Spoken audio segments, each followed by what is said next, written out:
चक्रधर स्वामी की जय। श्री दत्तात्रेय प्रभु महाराज की जय।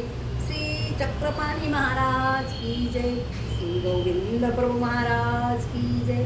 श्री प्रतिष्ठित चक्रधर स्वामी की जय। मी तुम्हाला रागाविषयी थोडंसं सांगणार आहे. राग माणसाला प्रत्येकाला राग असतो. लहान लेकराला राग असतो, मोठ्या माणसाला राग असतो, प्रत्येक म्हणजे प्राणी मात्राला सुद्धा राग असतो. एके दिवशी काय झालं, चक्रधर स्वामी आपल्या महाराष्ट्राच्या मधून पर्यटन करत होते आणि दाढीचा देव म्हणजे चक्रधर स्वामीचाच अवतार आहे. आणि बुलढाणा जिल्ह्यामध्ये जाळीच्या देवाला आपण खूप महत्त्व देतो. का देतो तर तो जाळीचा देवाच्या ठिकाणी चक्रधर स्वामीचं स्थान असल्यामुळे तो देव आपल्याला नेहमी पावत असतो. अडचणीच्या वेळेस, नवसाला आणि प्रत्येक माणसाचं वगैरे सगळं काय विघ्न वगैरे काय असतात ते सगळं तो जाळीचा देवाच्या वर जास्त लोकांची भावना असते. आणि पर्यटनाच्या काळामध्ये चक्रधर स्वामीने असं ठरवलं की बाबा आपल्याला एका वाघिणीचं निवारण करायचं आहे. मग ते फिरत महाराष्ट्रातून जात होते आणि जाळीच्या देवाच्या ठिकाणी असं एवढं भयंकर जंगल होतं ना.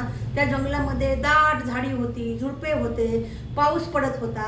आणि चक्रधर स्वामीचा तर अवतार असा होता की त्यांचं पूर्ण शरीर उघडं होतं आणि कमरेला एक धोत्राचं असं धोतर छोटंसं होतं आणि डोक्याला थोडासा पांढरं फेटा होता. आणि ते फिरत बिन चपल्याच्या म्हणजे अनमानी फिरत जात होते. त्यांच्या पायाला खडे रुतत होते आणि जंगलामधले झाडाझुडपाचे झाडं वगैरे त्यांच्या शरीराला लागत होतं, काटे लागत होते, त्यांचं रक्त निघत होतं. आणि ते आपल्याला त्या वाघिणीचं निवारण करण्यासाठी ते एका ठिकाणी असं पाहत होते की जागा आपल्याला कोण्या ठिकाणी चांगली आहे बाबा असं म्हणून.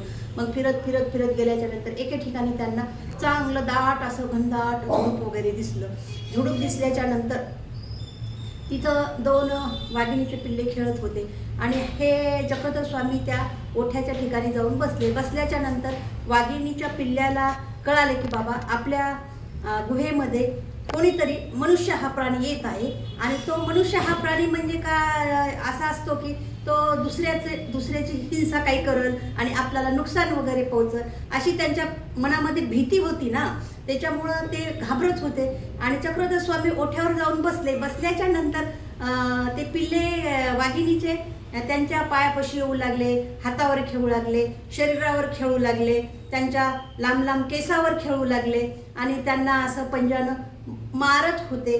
मग त्यांनी पाहिलं की बाबा हे तर आपल्याला काही हिंसा करू शकत नाही, परत आपल्याला पाठवून असा हात फिरवतात, लाड करतात. मग त्यांनी काय केलं, आपल्या मांडीवर चक्रधर स्वामीने इकडून एक पिल्लू ठेवलं आणि इकडून एक पिल्लू ठेवलं आणि दोघांच्या पाठीवरून असा हात फिरवला आणि ते पिल्ले असे मस्त त्यांच्या मांडीवर छान बसले. आणि त्यांच्या आई म्हणजे जी वाघीण होती ना, त्यांना शिकारीसाठी ती गेली होती. त्यांना त्या पिल्ल्यांना शिकार आणण्यासाठी बाहेर गेली होती, म्हणजे जंगलामध्ये गेली होती. आणि ती जंगलात फिरत असताना तिला एक हरण भेटलं.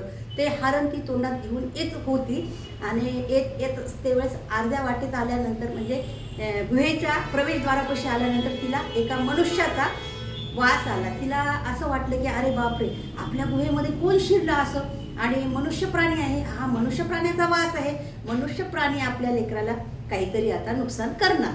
मग ती खूप राग आला होता तिला आणि या रागावर तर निवारण करायचं असतं ना. आणि खरं पाहिलं तर चक्रधर स्वामी तिच्या जीवाचा उद्धार करण्यासाठी त्या ठिकाणी आले होते, हे तिला माहिती नव्हती. मग ती आत येण्याच्या अगोदर आपल्या तोंडामध्ये जी शिकार होती हरणीची तिने फेकून दिली आणि गुहेमध्ये आली. गुहेमध्ये पाहते तर ओठ्यावर चक्रधर स्वामी दिसतात आणि त्यांच्या दोन्ही मांडीवर इकून एक पिल्लू दिसतं. हा तर मनुष्य प्राणी आहे आणि आपल्या लेकराला तर काही नुकसान वगैरे पोहोचत नाही असंही तिला कळालं. पण तिच्या मनामध्ये राग होता ना. मग हे राग तिनं व्यक्त करण्यासाठी आपल्या तोंडातलं तर आधीच हरण फेकून दिलेलं होतं आणि ती काय केली, अशी उंच झेप घेऊन चक्रधर स्वामीच्या अंगावर झडप घेणार ही तीच झडप तिची चक्रधर स्वामीच्या पायापाशी पडली आणि एकदम शांत झाली. का तर तिला एवढा राग आला होता, तो राग तिचा निवारण झाला. माणसानं कसं करायला पाहिजे, किती जरी राग आला आणि किती जरी हे आलं तरी कसं राग कशामुळे येतो बाबा? राग द्वेषामुळे येतो. द्वेष हा माणसाच्या अंगात असले की राग येणारच ना. तर मग आपण कसं हे राग शांत करायचा असलं तर असं करायला पाहिजे की विचार आणि विवेकानं वागायला पाहिजे.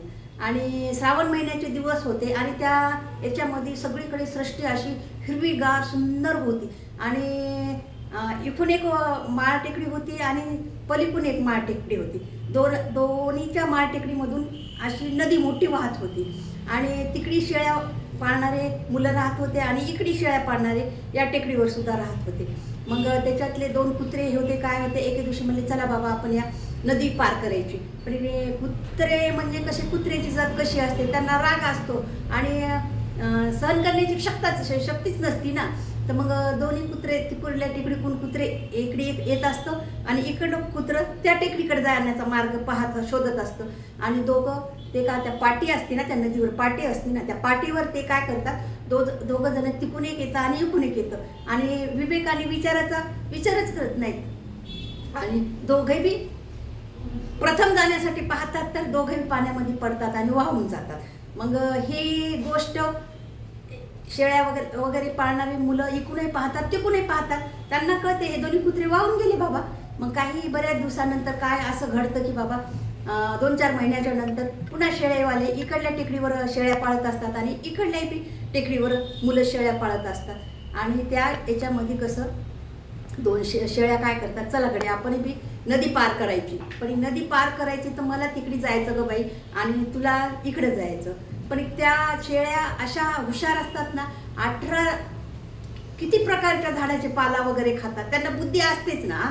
मग त्याच्यामुळे त्यांनी रागाला शांत करण्यासाठी काय करतात, तिकून एक शेळी काय म्हणते अर्ध्या रस्त्यात येते आणि इकडली शेळी अर्ध्या रस्त्यात येते पाठीवर आणि ती म्हणते बाई मी बसते ग तू माझ्या पाठवून जा आणि ती समोरची काय म्हणते मी बसते ग तू माझ्या पाठवून जा आणि दोघींनी काय करतात, विवेकाने विचाराचा विचार केल्यामुळं दोघी बी सुरक्षित इकडल्या काठावर एक येते आणि दुसरी या काठावर जाते.